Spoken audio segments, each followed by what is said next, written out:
To begin with Deputy MaryLouMcDonald. Taoiseach, as the Dáil prepares to rise now for the summer, the thing on everybody's minds is runaway prices and the sky-high cost of living.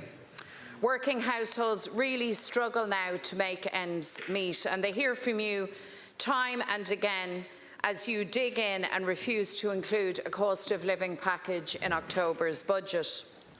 Today, a report published by the Irish League of Credit Unions reveals the big pressure on parents with the enormous cost of sending their children to school.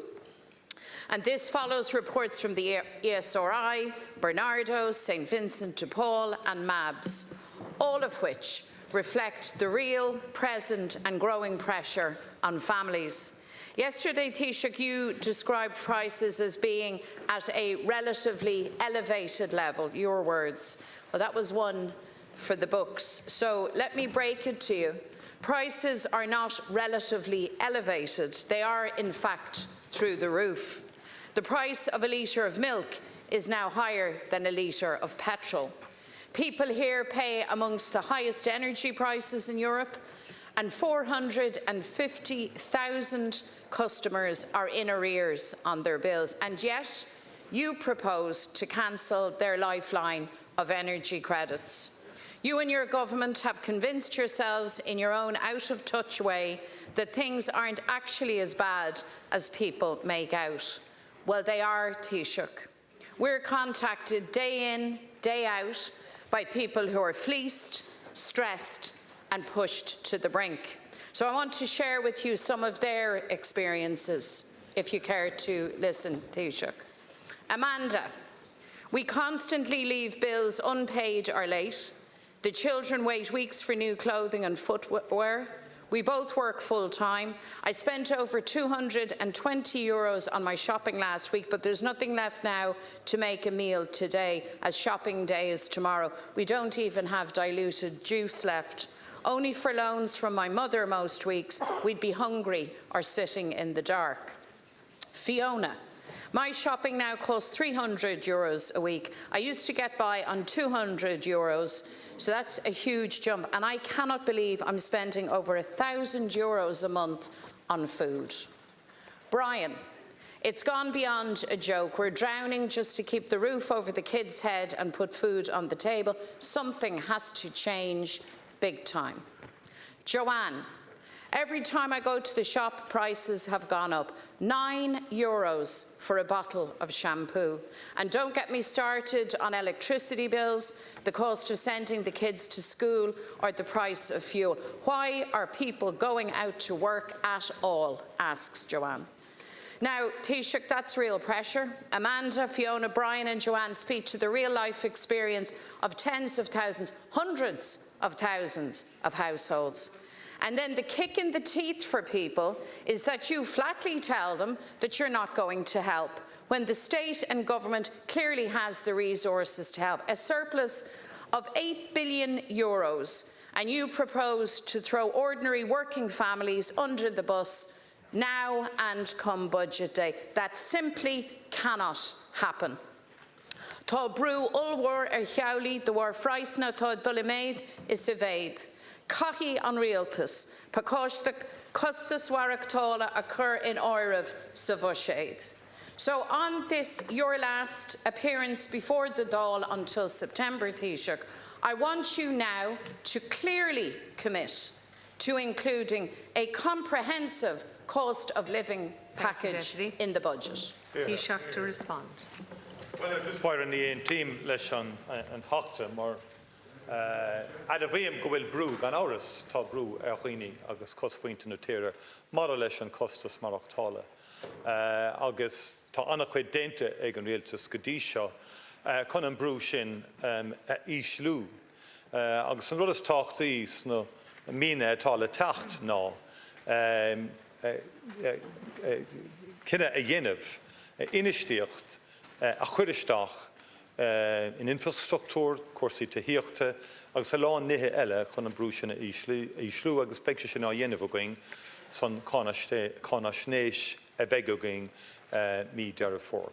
I dealt with this again yesterday, Deputy, and again, your assertion that government doesn't get it is wholly wrong.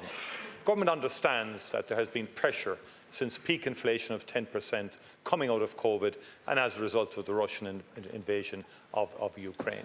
And this government intervened more than any other government in Europe to alleviate pressures on households through cost of living packages and also through additional measures within budgets.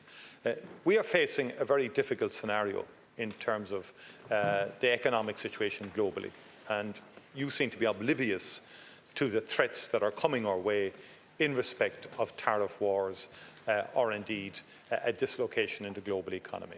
We're well placed to deal with it because of the surpluses we have and so on. But we've taken fundamental measures, such as the free book scheme, which you never mentioned for some reason. That was a game changer in terms of the costs that people have going back to school. And we did that a number of years ago. In addition to that, and the finality of it will be this September, every school now, free school meals. These were things up to 3 years ago were not on the agenda.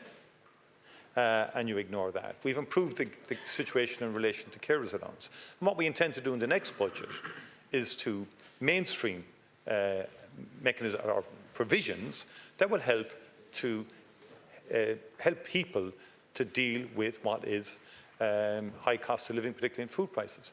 But that said, inflation is coming down. And it is at about 1.6, 1.7%. We're the third lowest inflation rate across the European Union. We're mid-table in the European Union in respect to food prices, even though they're still high, and very high in terms of beef and various other essential products that people have to buy on an ongoing basis. That is acknowledged. But it's also important that we invest in people's future. And we're going to transform infrastructure in this country because people need, with the population growth, which has been phenomenal in this country over the last 2 decades, for the first time ever now, we're back to pre-famine population on the island of Ireland. That's a positive. But we've got to provide for that in terms of our water infrastructure, in terms of housing, in terms of energy infrastructure, public transport and roads, and we're going to do that. But there are limits to what any government can do. And you're the opposition with no limits in terms of what you will spend, in terms of expenditure. It doesn't matter. It's just whatever turns up any day. You will spend $1 billion on it, or $2 billion on it. That is your philosophy and that is your mindset. And yesterday in Dáil, I challenged your party to say whether you would support the Canadian-European free trade deal, which has enhanced Ireland exports. Deputies. We were doing about 900 million in 2016. We're now doing 4.1 billion, which is bread on the table of Irish working families. That's how you deal with cost of living. Not to be against trade deals of that importance, of that scale, which has real impact on the working lives of people. So Taoiseach Níl clú agat. Agus níl sim agat ach an irid faoin bhrú atá cheolaí. You see, your answer demonstrates again that you couldn't care less. It's spin and rhetoric from government again. I raised this with you yesterday. I raised this with you today. I will raise this with you every single day that I have to, for so long as working people and families are under so much pressure that they wonder whether or not they can put a meal on the table for their children. And I've cited for you the evidence. Don't mind us as opposition. The Credit Union League, the St Vincent de Paul, Bernardo's, MABS, all dealing with this on the front line, and you refuse to hear. You have the resources to intervene and make a difference. And by the way, should the worst emerge in terms of tariffs, and I'm very aware of that, the real casualty again in this will be the Irish working class, Irish working people and young people. Why? Because they have a government that cares more about the high rollers, the big bankers, your squadrons of junior and super junior ministers than you do about struggling households. And I've cited to you real live examples, and I want a response from you for them. Your time is up. Taoiseach to respond. In the fourth forthcoming budget, this government will respond to those most in need. And what I would say to you, Deputy, we will test you. Because this morning I heard your spokesman talking about universal benefits for the high rollers. That's what your spokesman, Per Stardy, said this morning. He wants universal energy credits for the high income, for the high rollers. I will test you and your commitment and your principles. Will you agree to targeting? Will you agree to prioritising those in respect of child poverty in the forthcoming budget? Because we will target and we will prioritise those most in need. And more fundamental than that, you ducked and dived on the question of the free trade deal between Europe and Canada, which has brought huge benefits to working people in multinationals and in Irish-owned companies. Because its jobs ultimately puts bread on the table of people. Jobs. And your economic approach to trade matters in particular, because you've opposed this trade deal for years now. And yesterday you could not agree whether you support it or not. And I think it's a very fundamental point. Genuinely, it's a very fundamental issue. Time is up, Taoiseach. Because if we don't continue to expand and grow our trade, then we really reduce the capacity of ordinary working people to deal with the cost of living and surpass it. Deputy Ivana Bacik. That's enough, Deputy MacDonald. Your question has ended. Deputy Ivana Bacik. Gurmagad Can Corla. And I just want to welcome young Olivia Nevin, who's in the gallery with her family up from Cork, Taoiseach, for a birthday visit to Leinster House. Young Olivia Nevin in the gallery today. Taoiseach, the number of children in homelessness is hurtling towards the 5,000 mark. This would represent a truly shameful new record. The tenant in situ scheme can no longer keep families in their homes because the Department of Housing has starved it of cash. Dublin City and Fingal councils have stopped operating it altogether, and vacancy and dereliction blight our communities, a grim visual symbol of the housing crisis. As we approach the Dáil recess, your government's end-of-term report on housing is a clear fail. You said you would ramp up to deliver 60,000 new homes per year. You said you'd continue the tenant in situ scheme, and you said you'd update compulsory purchase laws to tackle dereliction. You promised to protect renters from abusive practices and soaring rents, but there's no sign of effective action on any of this. Fianna Fáil is the largest party in government. You hold the Housing Ministry, you hold the Office of An Taoiseach, so you hold all the cards, Taoiseach. But where's the change you committed to delivering? Your big ideas have amounted to you or Minister Brown licking your fingers, sticking them in the air to see which way the wind is blowing. There's no evidence base for your policies. Instead, we've seen texting journalists, issuing press releases, worrying about consequences later. So the ill-fated notion of a housing czar, tax breaks for the same developers who conspired with your party years ago to create this housing mess, and an announcement on rent pressure laws that actually necessitated emergency legislation to avoid a flood of evictions. So your policies are ranging from bewildering to certifiable. And I'll give an example. You claim to have passed a once-in-a-generation planning act merely months ago. But in this, our last sitting week before the recess, we're being asked to amend that act by the Minister for Emergency Legislation, as he might as well be called, before most of the big planning act has even been commenced. You want to reduce apartment sizes, to remove the minimum 5% for community and cultural space. And you deny that this is being done at the behest of big developers. Taoiseach, you've insisted that change will reduce the cost of an apartment by between 50 and €100,000, but we've seen no evidence for this claim, just an internal summary of LDA research. At the Housing Committee, Minister Brown told my colleague, Deputy Conor Sheehan, that the research would be published, but he won't say when, and the bill is being rammed through Dáil and Shannon this week. Yesterday, Deputy Sheehan asked you for evidence that there would be a reduction in the cost of apartments as a result of this change, but you didn't answer him either, Taoiseach. And we're not surprised that there's no evidence, no apparent evidence from Fianna Fáil for this, because you've form on giving us dodgy, non-evidence-based policies, like your overstatement of the number of homes you built last year by nearly 10,000 units. So, Taoiseach, I'll ask again, where's the evidence that reducing apartment sizes will make any substantial reduction in apartment prices for hard-pressed people who simply want a home of their own? Deputy, I think the fundamental difference between government and the opposition is that we are action-focused and we get things done on housing. Unlike, I've seen nothing, don't like putting this to you, I've seen nothing in your policy proposals on housing that would build anything extra. All the policy instincts of the opposition has to be to oppose any measure that government has introduced in the last 6 months. And the same pattern happened in the last 2 to 3 years. I mean, I put the more fundamental point to you that if you want to get to 50,000 houses a year, or 60,000, we need about 20 billion, made up of public sector finance and private sector finance. And no one has come forward on the opposition side as to how you deal with that.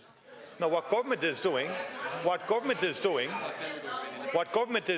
is quite simply saying we're maintaining and increasing public investment in housing from the state, and the state is the largest actor in housing right now, but also creating the conditions to facilitate far greater private sector investment in house building and apartment building in particular, which needs to increase.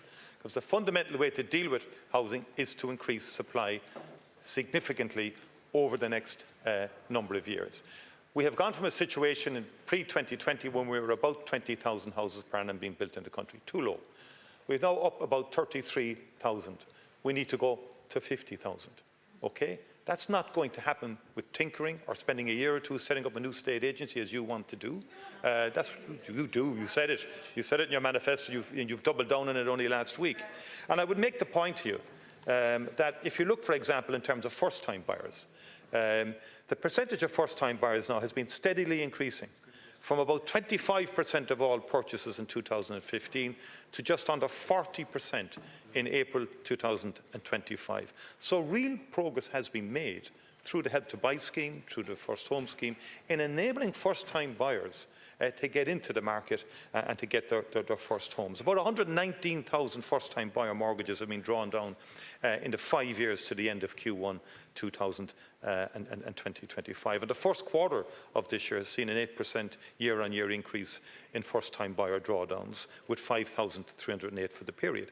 So that does represent progress. And in terms of the last 6 months, an additional 700 million has been allocated, 325 for the tenant in situ scheme. But what we're not going to do, and I'll be frank about it, that scheme does need targeting and needs focus for those who are in imminent danger of homelessness. But what it cannot become is a mechanism to be deployed more generally for acquisitions with a view to, if you like, moving the emphasis in local authorities away from new builds to just simply acquisitions. So we will be allocating further funding in terms of social housing to increase the record levels of social housing that we are providing already. Deputy and I haven't even Bacik started yet on the range of measures we've taken Deputy in the last Bacik. number of months.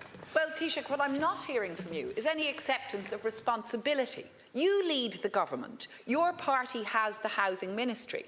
And yet what you seek to do every time any of us in opposition raise the housing crisis with you is you seek to deflect responsibility, putting it back on the opposition, suggesting we've no policies. Nothing could be further from the truth. I'm very proud of the Labour Party's housing policy, Taoiseach.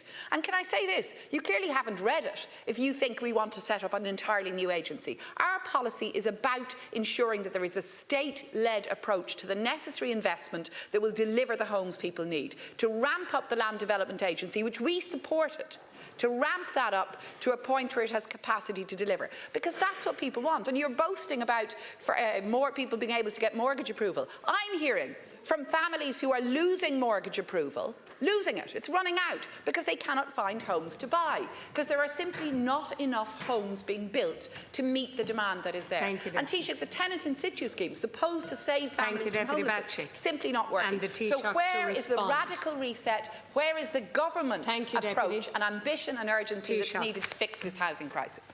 Well, first of all, we do take responsibility, and we're leading, and we've taken measures. You don't like the new planning design standards for apartments, but that is addressing a viability gap, and there will have to be a range of house types and apartment types built. There simply will have to be, to cater for different elements of the market. And some people have said outside of government that this will be positive in terms of single people seeking housing and apartments. Also, the single stage approval process for all social housing projects under 200 million has been decided upon by the Minister. And also in terms of the RPZ reforms, which you opposed. I mean, that's an action the government took, which increased, by the way, protection nationally, but which will also facilitate greater investment for the private sector. But you just said no, no, no. Any measure designed to bring any private sector investment into the market, you say no to. Yes, you do. consistently say no Thank to you, that. Taoiseach. The Now we- review of the national planning framework. Thank you, Taoiseach. In Time terms is of up. enabling us to zone more land. And guess what? Some of you people will be out Time there is up, opposing all of that Taoiseach. too Thank you. when it comes to We the local move now to authorities. the Social Democrats Deputy Cian O'Callaghan. Taoiseach, for the record, the Social Democrats have published detailed proposals about how to increase financing for housing, make it more affordable and to build more homes. Taoiseach, you owe the Irish people an explanation. Why was there money used to fund Israel's genocide in Gaza? There is no denying it and no hiding it. Not only was public money used, you actually increased that funding in 2024. Last year, as tens of thousands of innocent people in Gaza were slaughtered, as hundreds of medics were butchered, as hospitals were flattened, as refugee camps were set alight, as schools were razed to the ground, the Irish state increased its financing of Israel's brutal genocide. Taoiseach, the figures are clear. At the end of 2023, the Irish Strategic Investment Fund held $2.62 million in Israeli sovereign debt. By the end of 2024, that had increased to $3.62 million. This wasn't a mistake or some kind of oversight. Someone made a deliberate decision to increase the level of public money spent on Israeli war bonds. And the Israeli government have not hidden what those bonds are for. These bonds are clearly being used to help finance their genocidal campaign. Taoiseach, this is utterly outrageous. I'm sure many people who are learning about this will feel sickened. They will wonder why was it that their hard-earned taxes that were used to buy bombs and bullets that killed and maimed children in Gaza, and they will also wonder why did the government let this happen. Last night, Finance Minister Paschal Donohoe said all of these bonds have now been sold, but this only happened in the last number of weeks, right before the annual accounts of the State Investment Fund had to be published. Taoiseach, while the government says it wants to ban trade with the occupied territories, public money is actually being invested in companies operating there illegally. Nearly €8 million of Irish public money is invested, either directly or indirectly, in those companies. This is shameful. Just yesterday, the UN warned that the largest displacement in the West Bank is happening right now since 1967. Taoiseach, the Irish state sold its Israeli war bonds. Can you confirm exactly when were those bonds sold? Why is public money being invested in companies operating illegally in the occupied territories? And do you have any plans to stop this? First of all, Deputy, I take strong exception to your assertion that the Irish government is funding genocide. It most certainly is not and never has. Hold on now, don't be twisting. You know full well that ISIF was established as a separate organisation in terms of all its investment decisions. You know government does not get involved in investment decisions by any fund that is established. You know that is the case, okay? And I will, in terms of this specific issue that you've raised this morning, will follow through on that. But don't make the assertion, because you must understand and you must know that this government is fundamentally opposed to the Israeli war in Gaza. Surely you know that. Surely you know that when you meet Palestinian representatives in this country, as Thomas Byrne met the Deputy Foreign Minister yesterday in Europe, what was the response of the Palestinian Deputy Foreign Minister? To thank Ireland for the role it has played in terms of the Palestine question. I met Filippo Grandi this morning, the UN head of refugees. What did he say to me? He said, "Your voice matters. We thank you for how you've articulated in respect to the Middle East and other issues." Okay, that's what international people are saying about Ireland, that Ireland has taken a strong position in respect of the Israeli war in Gaza, and also a strong position in terms of the atrocities committed by Hamas on October the 8th against innocent people and civilians also. We've been very consistent approaching this through the lens of humanitarian law, and we will continue to do so. And we have, and we're the only country that has initiated legislation to ban goods coming from the illegal occupied territories. We have sponsored UN resolutions in respect of decisions of the International Court of Justice, the ICJ. We have actually intervened legally in the South African case before the ICJ under the Genocide Convention. Very few countries in the world has done that. And so the record is there in terms of the sovereign Irish government's decisions that we've taken at every single forum, be it the European Union or indeed be it the United Nations itself. And that's fundamentally where we are as a government, and we'll continue to do that. But the more fundamental issue is, how do we get Israel to stop the war? And it's very clear to me, look, I believe the United States has a key role in terms of getting Israel to stop the war. The European Union has influence, but because of divided historic positioning on Israel and the Middle East, Ireland has pushed for the suspension of the Israeli-European Union Association Agreement. We've got traction in recent times on that, but it still remains to be seen whether we can get a majority to support measures under that. Taoiseach, the Irish Strategic Investment Fund is funded by the government using public money, money that belongs to the public. The Irish government gives the Irish Strategic Investment Fund its strategic direction. You should be directing it not to have any of our money invested in companies that are operating in contravention of international law in the West Bank. There are much better places that our money should be spent, in affordable housing, in healthcare, in disability services. Not a cent should be invested in companies operating in occupied Palestinian territories in the West Bank, Taoiseach. And you know that, Taoiseach. So I'm asking you, are you going to stop this? Are you going to stop this now? Will you tell us, will you tell the Dáil, when were the Israeli bonds sold, on what date? We know it was a few weeks ago. The Minister for Finance has told us that, but give us the date on this. The genocide that's happening in Gaza must be stopped. Taoiseach, there was 700 Palestinians killed over the last 21 months just trying to collect water when the Israeli army bombed the wells they're trying to get that water from. So Taoiseach, are you going to act to ensure that not a cent of Irish money, public money, goes into these companies? I think we need perspective here as well. From my perspective, the ISIF have confirmed that at the end of 2024 it held 3.6 million in Israeli sovereign debt, right? That's not going to fund any war, Deputy. So let's have a sense of perspective. Okay, you can argue it's not right or proper. I take that point. No, but you said we funded genocide. That is an outrageous, exaggerated assertion which you should know. You lack credibility in putting a point like that. But you do it for political gain only.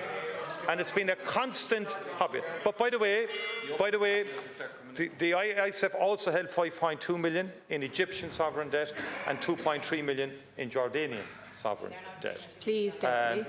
And they've decided on their own bat, for their own commercial, and I wouldn't approve of some of this either. Thank you, right? Taoiseach. In terms of divesting up, for example, all of that. Thank you, Taoiseach. So they divested of Jordanian. Deputy Paul Murphy. We're talking about small amounts of money which couldn't fund any genocide. Deputy so I would Paul ask Murphy. you to withdraw the assertion that the Irish government Time has funded is up, genocide. Taoiseach. That Deputy is wrong, Paul Deputy. Murphy. Deputy Paul Murphy. Thanks, Cian Corla. Taoiseach, it's the last week of the Dáil before the summer recess. When we return, the schools will already have started. The Minister for Education previously said, "It is my intention that every child needing special education will have a place come September." My question is very simple, Taoiseach. Will that commitment be met, or will children be left without appropriate school places? Over the course of the last year, parents of children with additional needs have done incredible campaigning work. Mothers like those from the Equality in Education campaign who are in the gallery have organised public meetings across the country. They've slept out twice outside the Dáil and outside the Department of Education. They organised an impressive march a few weeks ago. And they put this issue, the incredible injustice of children having their basic right to an education denied front and centre. Their core ask is very simple: that every child has an appropriate school place in their local community, that children are not left at home without a school place, that parents are not pressurised into taking an inappropriate mainstream place where their children will not be supported, that children aren't ferried across their county or out of their county on a daily basis. We know that 3,275 children with additional needs were notified to the NCSE, and the Minister has said that 92% of those have an offer of a school place or a pathway to a school place. That means that 260 children were without any offer. But that 260 is only the tip of the iceberg, because many of the 3,000 or so that do have offers don't actually have school places in September. They have a pathway to a school place. In many places, a pathway to a classroom that does not yet exist. Teddy will be 5 years and 9 months in September. After much struggle, his mother, Adrienne, got a call from the school secretary 2 weeks ago from St. Canice's in Finglas and was offered a place. She was told that the place is subject to build. She asked for a timeline of the availability of the place and was told that they are in discussions. She's not holding her breath for it to be in place much before Christmas. Lucy, who was 5, was offered a place, but her mother, who's in the gallery, was told it won't be available until November. How many of those 3,000 will not have a place in September, Taoiseach? And how long will they have to wait? How have the classrooms not been put in place? How many will have to travel outside their local area? And will all those 3,000 get the appropriate supports they need? Some of them have been allocated places by the NCSE, instructing schools to expand special classes. They're being promised then that additional SNA supports will come in. But will they? The additional 1,600 SNAs announced by the government have already been allocated, and you are operating an irrational cap on SNA posts. But to go back to the 260, are they going to get school place offers, or will they be forced to turn up outside the school before we are back, outside the Dáil before we are back? Could I first of all maybe at the outset welcome James Maloney, who's in the gallery today with his wife Deirdre. James is elected member of the Parliament of Canada and is affectionately known there as the Minister for Ireland. I had the pleasure of meeting with him when I was last in Canada, and I hope he enjoys his visit to the Oireachtas and his visit to Ireland, because he's been a great friend to Ireland in Canada. Thank you.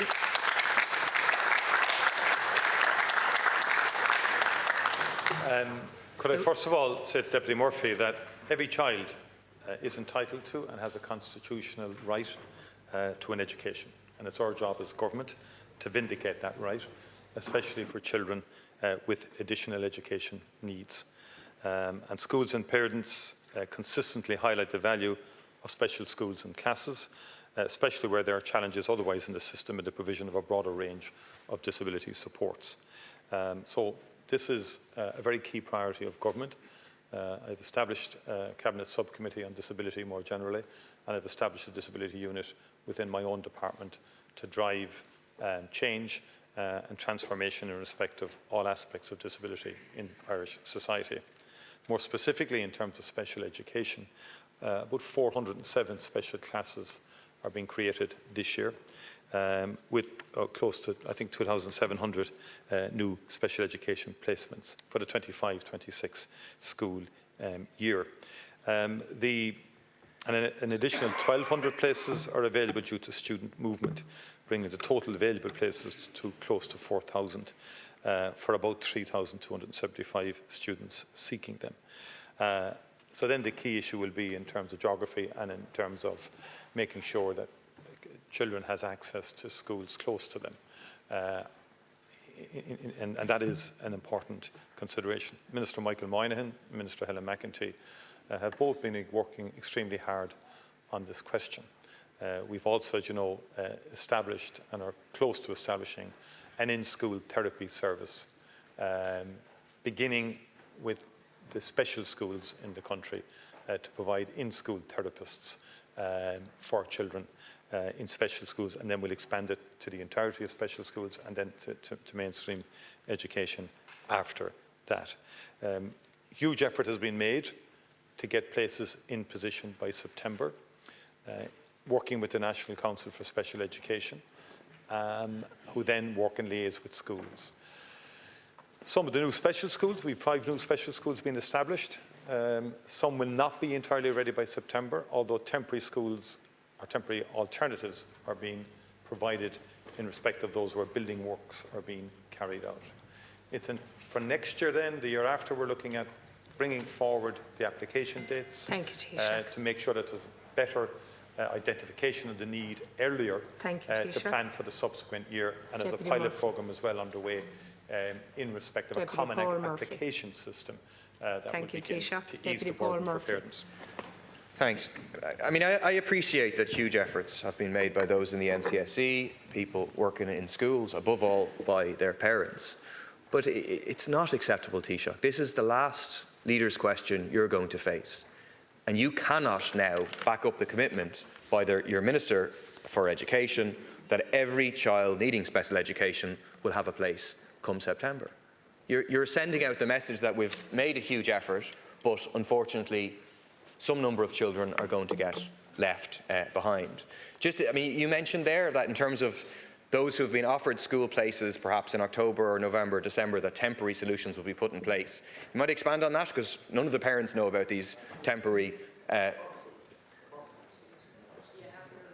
you might expand on that, because the parents that I'm talking to have to leave their kids in preschool if the preschool will allow them to do that. In some cases, that's going to be a real problem. In another case, they're going to have to stay at home, not do college courses they were planning to do, in order to mind their children. But can you tell us how many children are going to be left without appropriate school places? No. Is the figure still 260 who no offer have been made to? That is simply not acceptable. The Taoiseach will now respond.